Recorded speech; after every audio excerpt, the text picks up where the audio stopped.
Hello everyone, my name is Priyanka. Welcome to today's decoding session of the Hindu 11th of July 2023. From today's newspaper, the topics which we'll be covering are the Global South, women's reproductive autonomy, artificial intelligence, Chandrayan 3, and a main question. Before starting today's discussion, I would like to thank you to all the students for giving me such a positive feedback on my videos. And the students who have submitted me the answers of my mains question which I provide at the end of the video. Thank you so much for following the videos and being consistent throughout your UPSC journey with respect to current affairs and the GSA. And by accepting the feedback of students, we have decided to add the prelims questions as well from tomorrow as per the PY2s of the UP. So this was the announcement. Now beginning the discussion of today.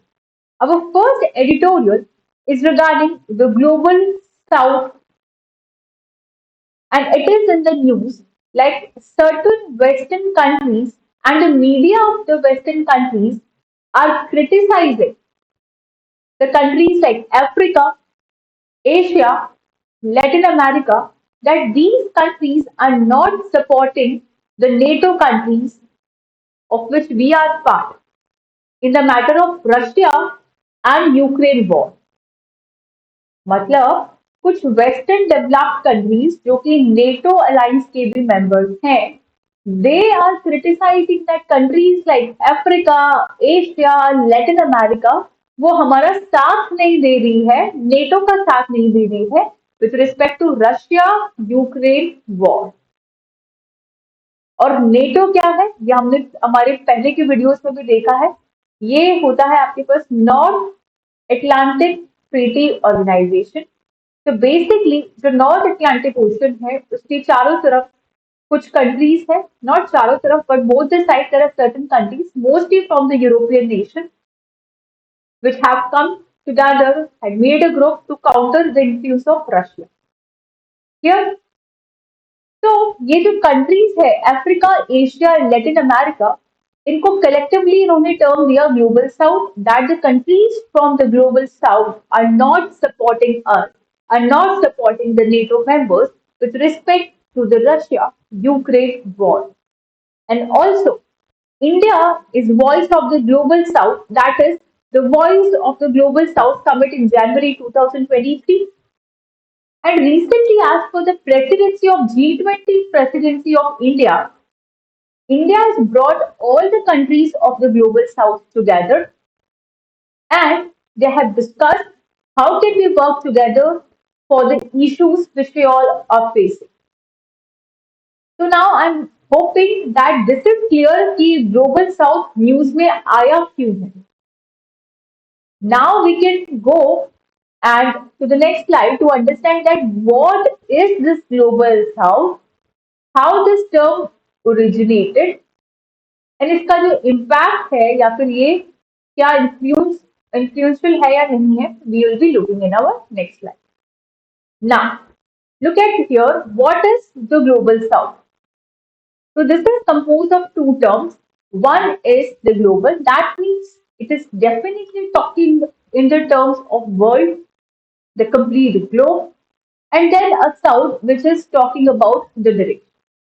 But here is the trap. This term do not have a meaning which says कि जो भी equator के south side वाली countries है वो global south में आ जाएगी, ना जी ना, ऐसा बिल्कुल भी नहीं है. It do not have a geographical connotation with respect to it. पहली चीज तो ये क्लियर कर लो कि इसका जोग्राफिकल डायरेक्शन से कोई लेना देना नहीं है कि ये साउथ सर्दर्न हेमिस्फीयर वाली कंट्रीज को ग्लोबल साउथ बोलेंगे, ऐसा नहीं.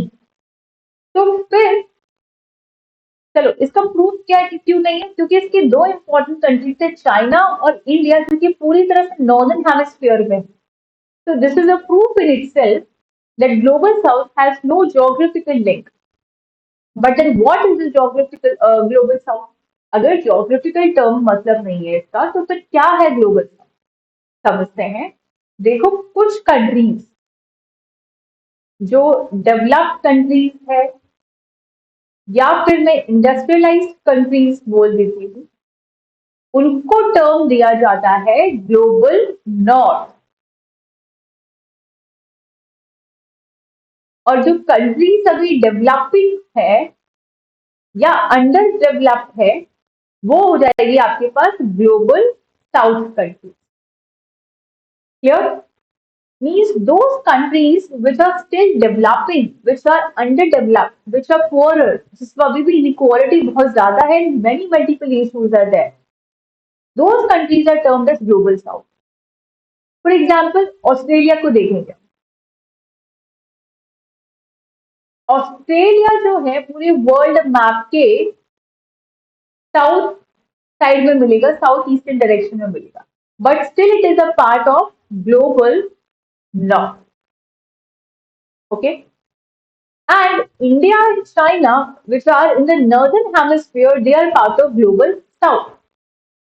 So this should be clear that the countries which are developing or underdeveloped are global south, and the countries which are developed, which are industrialized, they are global north. I hope the definition is clear. See here, that group of the countries with similar political, economic, socio-economic ideas and values, which are developing.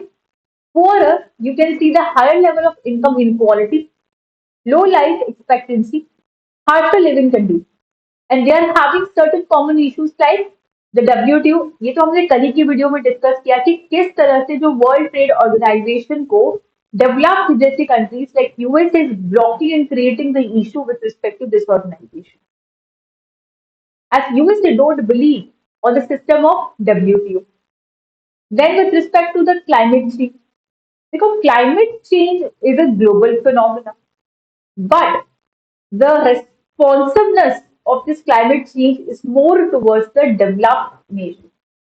So what I want to say कि जो climate change है उसके लिए सबसे ज्यादा जो responsible है वो डेवलप्ड या इंडस्ट्रियलाइज नेशन है, लेकिन इसका भुगतान जो है डेवलपिंग कंट्रीज को ज्यादा करना पड़ता है। कैसे समझे? देखो इंडस्ट्रियलाइज रिवोल्यूशन आया,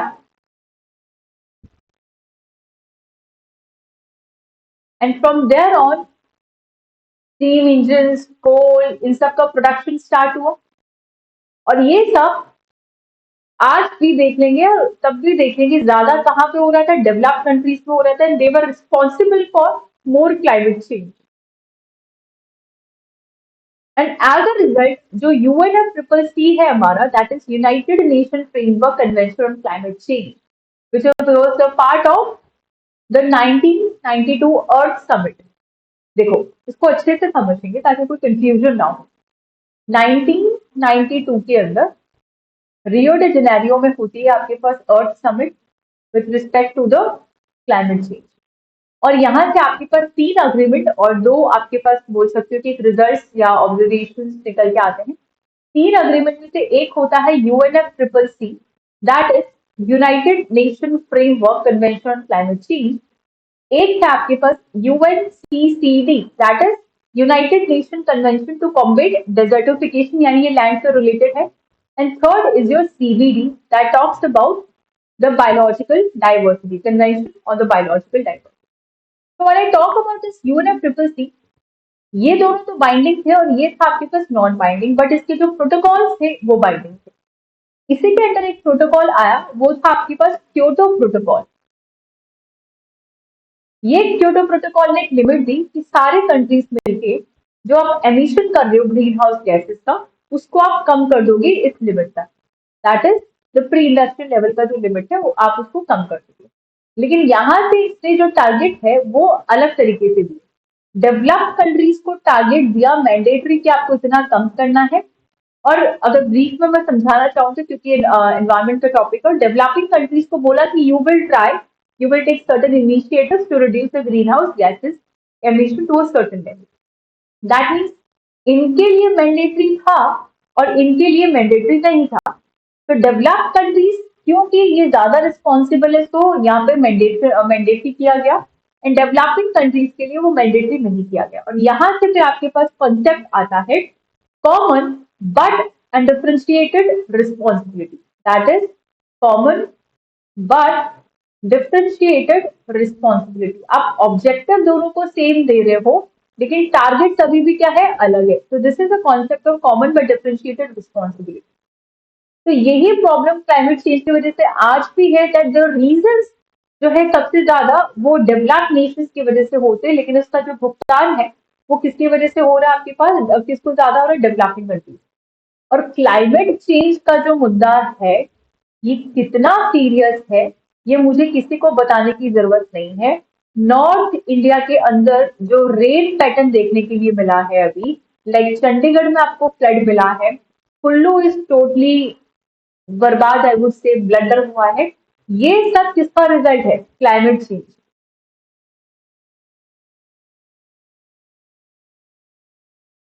तो is only India responsible for climate change?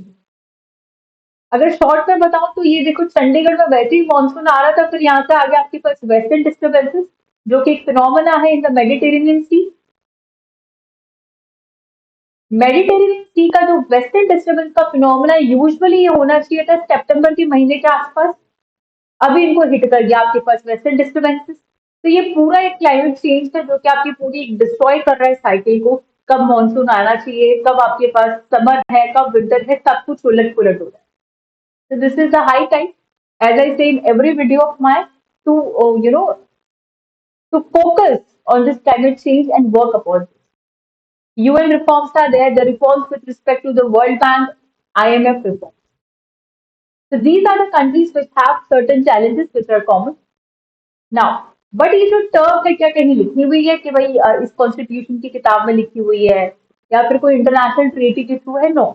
Then how this term got originated? ये टर्म जो है उसका ओरिजिनेशन कैसे हुआ उसको हम देखते हैं। देखो, इनिशियली सबको पता है कि जो यूरोपियंस थे they made number of colonies.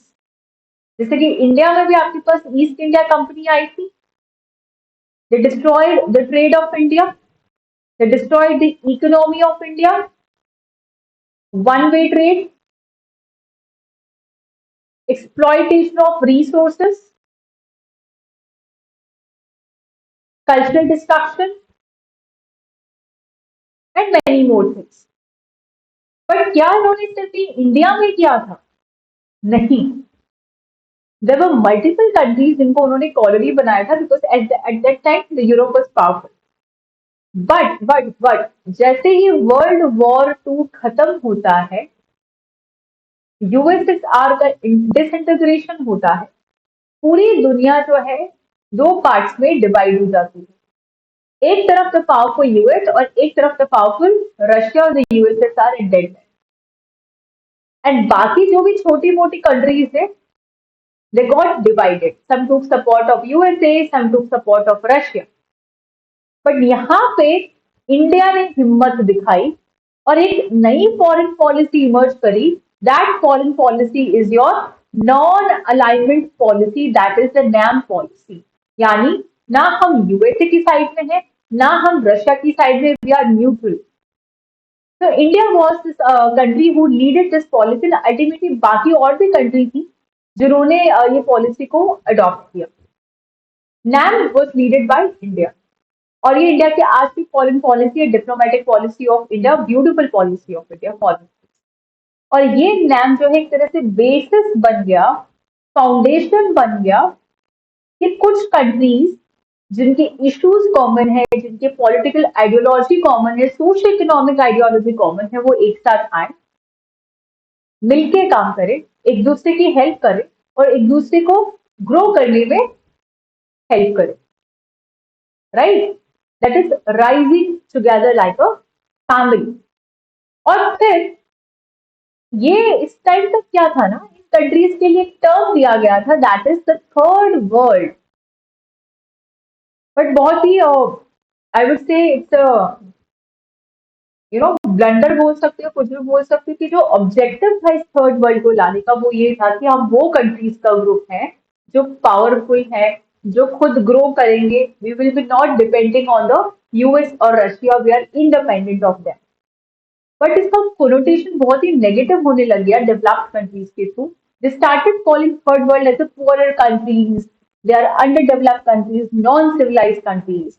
So first world is US, second world is Russia, and third world is that means those countries which are not good at all, which are like uneducated, very less jobs, all those, right? Finally, आपके पास जो third world के बाद ये जो term use हुआ था वो हुआ था 1969 में, that is the global south. तो ग्लोबल साउथ न्यूज में क्यों है, ग्लोबल साउथ क्या है, इसका ओरिजिन कैसे हुआ, क्लियर. अब हम देखते हैं इसका जो कंडीशन आज की डेट में क्या है. तो बहुत ही बढ़िया कंडीशन है, ये तो सबको पता है क्योंकि इंडिया इसका पार्ट, और India is like growing very very beautifully. और by a report, as per a report 2030 तक जो हमारी 4 लार्जेस्ट इकोनॉमी होगी उसमें से कम 3 इकोनॉमी जो होगी वो ग्लोबल साउथ की होगी.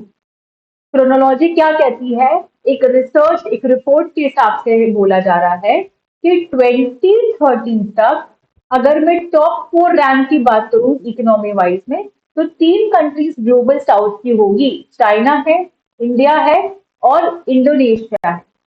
यूएस जो है obviously it is a global north country.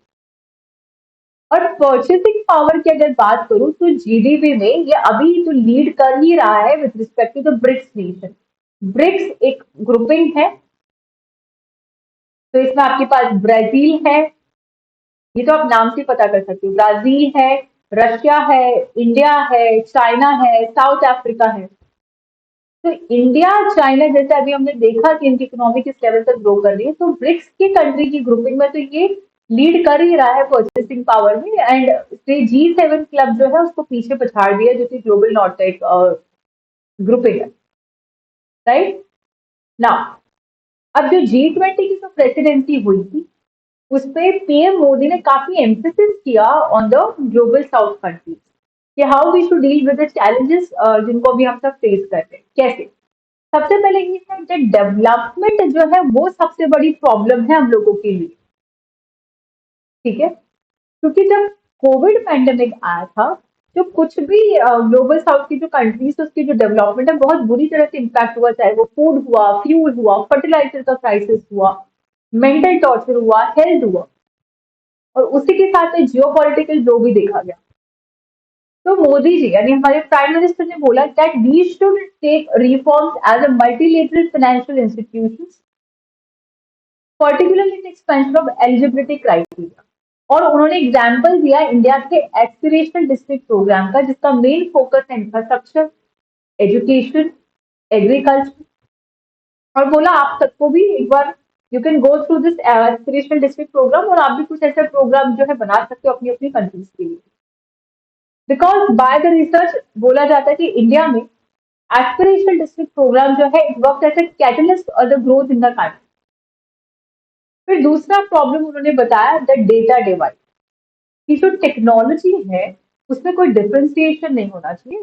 तो हाई क्वालिटी डेटा बहुत इंपॉर्टेंट है कोई भी मीनिंगफुल पॉलिसी बनाने के लिए, रिसोर्स एलोकेशन करने के लिए, पब्लिक सर्विस डिलीवरी के लिए. तो टेक्नोलॉजी का डेमोक्रेटाइजेशन तो बनता है, that means equally for every people, right. और इसमें उन्होंने एग्जाम्पल दिया पिछले साल का हमारा जो मिशन लाइफ था 2022. अब हम आते हैं सीधा ही सेम थिंग यहाँ पे उन्होंने ये बेसिकली उनका जो स्पीच है उसका एज इट इज पॉइंटेड यहाँ पे मेंशन है. Now coming to the next topic that women's reproductive autonomy. Again, women is in the newspaper. It was in the newspaper since many years. It is in the newspaper today also.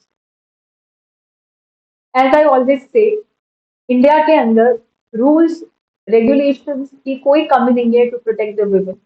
It's only one thing which is stopping women is themselves, their awareness, their emotional fullness, how people are fooling them emotionally, and their own willpower to not to do anything. See, कैसे women reproductive autonomy एक editorial आया है, आज है 11 जुलाई 2023.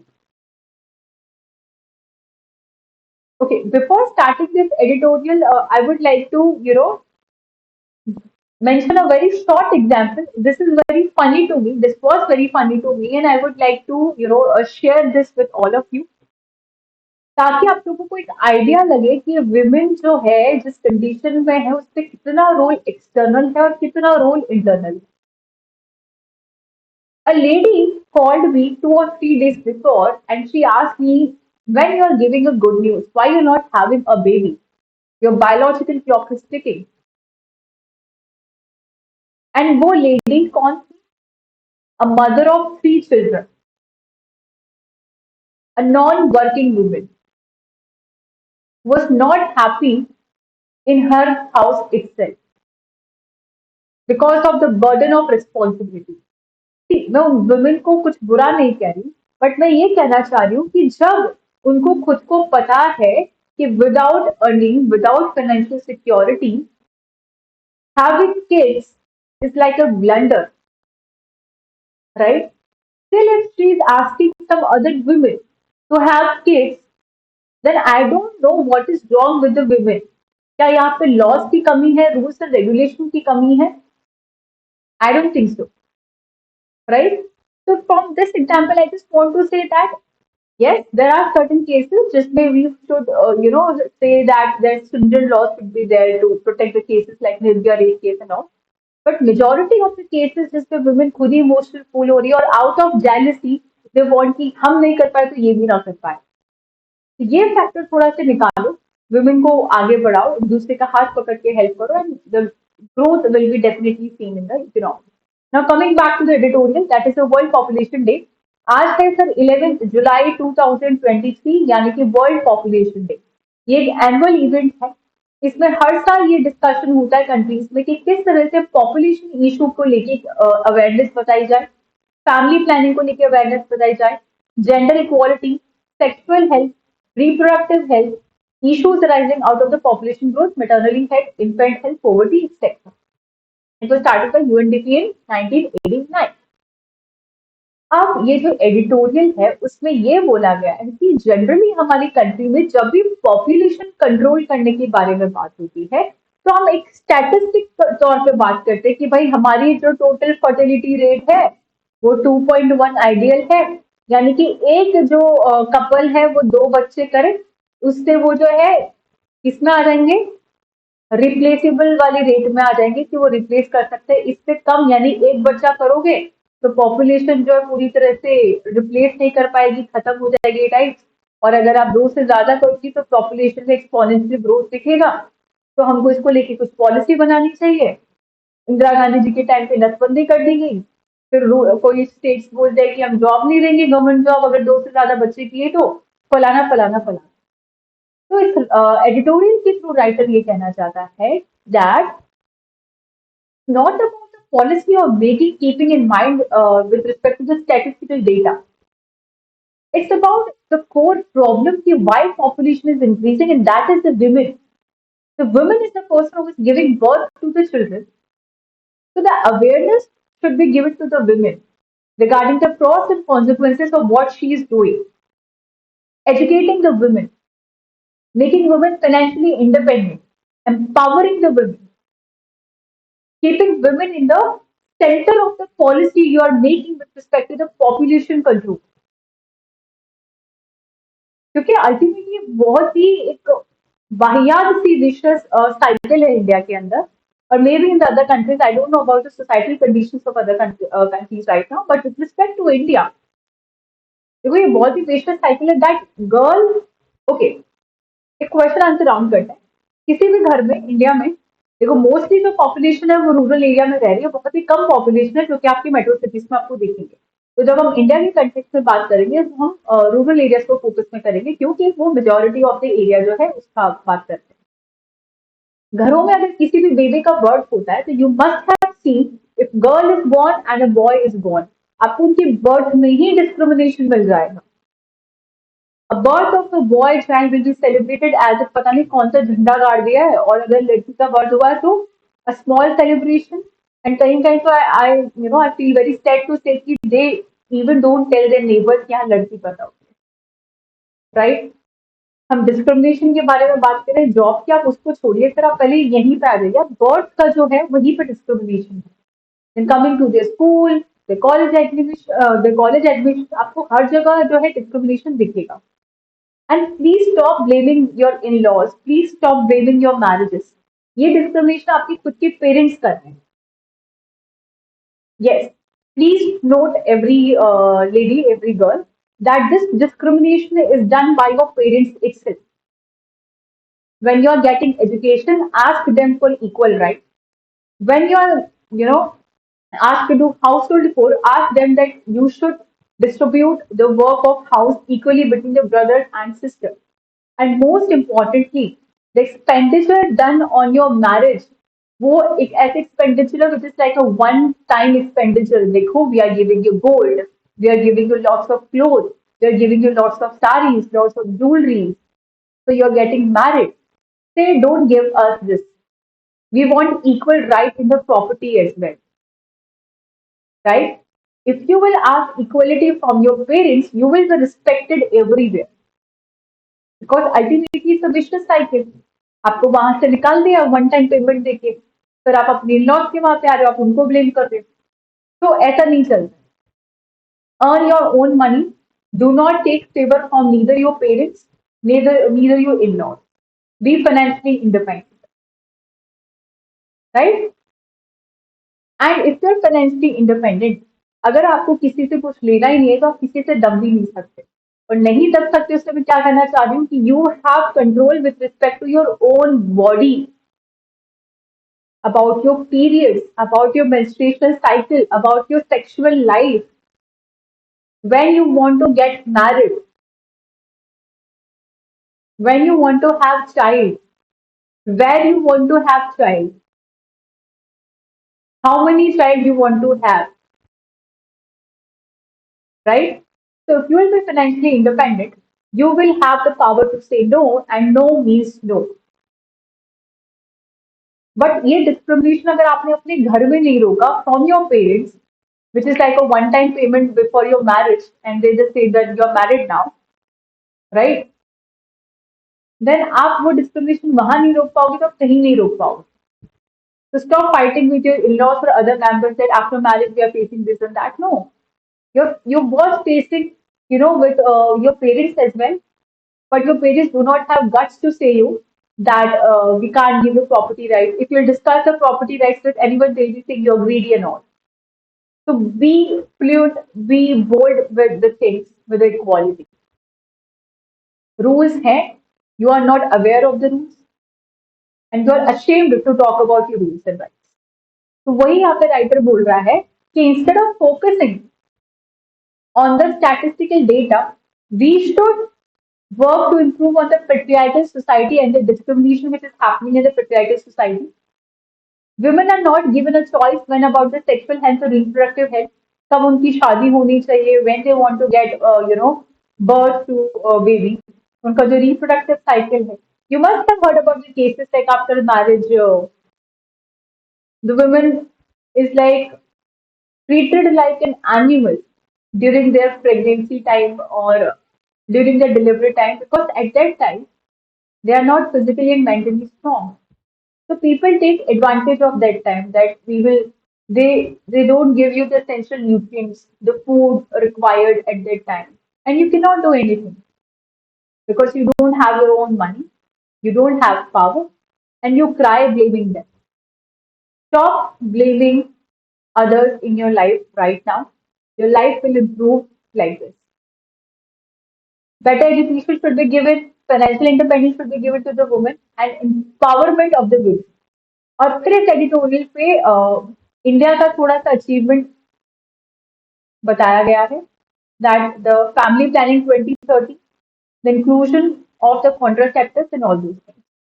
Now artificial intelligence.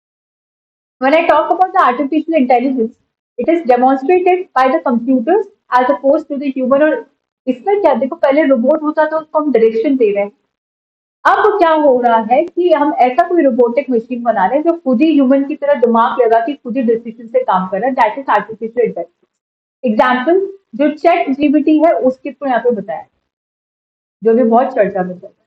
अब इसके positive और negative connotation क्या है, बहुत ही ईजी है, आप इसको न्यूज़पेपर में अपने आप से भी पढ़ सकते हो। पॉजिटिव तो ये है कि भाई रिपोर्ट कह रही है कि ग्लोबल जीडीपी आपकी बढ़ाएगी क्योंकि कंज्यूमर सेटिस्फेक्शन से लाइफ आपकी इजी कर रहा है, कस्टमर सर्विसेज में आप बेटर परफॉर्मेंस जो है वो दे पा रहे हो।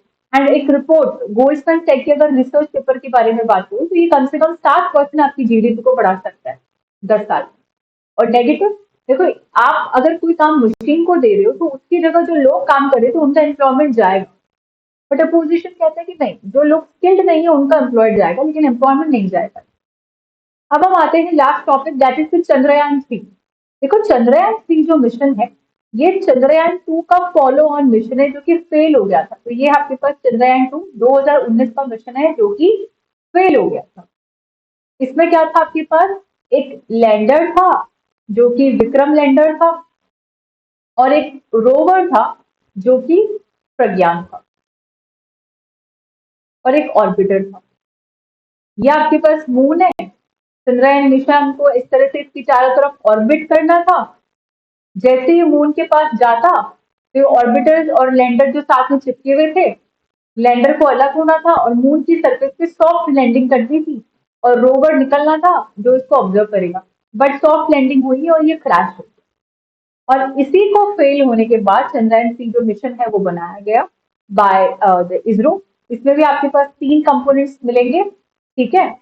और उसी तरह से ये लॉन्च होने वाला है, लेकिन जब ये लॉन्च होगा हम इसके बारे में बहुत अच्छे से पढ़ेंगे। आई होप कि चंद्रयान 3 मिशन सक्सेसफुल हो, बिकॉज जब ये पिछला जो मिशन फेल हुआ था वो बहुत ही हमारी कंट्री के लिए भावुक मूवमेंट था। जो इसरो के हेड थे उनको शायद रोना भी आ गया बिकॉज उनके बहुत सालों की मेहनत थी। मोदी जी ने उनको हक भी किया and he consoled him, that was a very pretty a positive good gesture. तो आई विश कि ये मिशन सक्सेसफुल हो, और जब ये रिलीज होगा हम इसका डिटेल स्टडी जरूर आपको बताएंगे। Thank you so much, please subscribe my channel, like and share.